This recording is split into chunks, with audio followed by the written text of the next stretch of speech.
What's going on, gardeners? In today's video, I'm going to show you how to refresh old kale plants so you can grow sweet, tender leaves in the fall. Did you know that most kale varieties are biennials?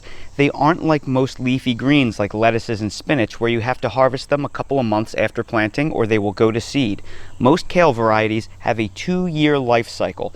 The first year, they'll put their energy into growing bushy green leaves, but it's not until the second year that they shift their energy into the reproductive cycle. A mistake that many gardeners make is that they think they have to start a whole new kale planting every fall or every spring, and when summer comes and hot weather and pests beat up their plants, they actually pull them out because they look ugly and the leaves are bitter. But you don't actually need to do that. These lacinato kale plants were planted last winter, so they're around 10 months old. Come summer, the heat here makes the leaves very bitter. Then the cabbage worm infestation starts and the worms eat the leaves. While it's tempting to pull the plants out, you can actually use these plants to get a huge jump start on your fall growing season. All you have to do is strip the stalks of the leaves during the summer heat. Here you can see exactly where I did that, because the leaves were too bitter to eat and they were attracting too many moths and worms to my garden.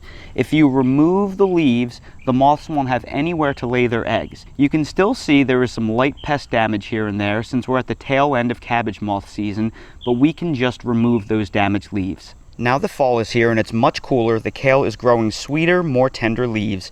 You can see this beautiful new tender top growth. When we get our first frost in 5 to 6 weeks, the new leaves these mature plants will produce will be even sweeter and more delicious. Here in these seed trays, I started new kale seedlings, but these won't be ready for harvest for a couple of months. These old kale plants, on the other hand, give me a huge jump start on the season.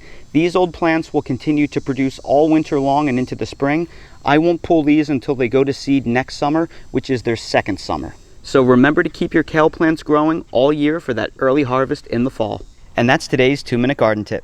If you're new to the channel, please consider subscribing and hitting the bell to receive new video notifications, and check out our Amazon storefront and spread shop in the video description for a list of the gardening products I use and awesome custom designed apparel and other gear. Your support is greatly appreciated.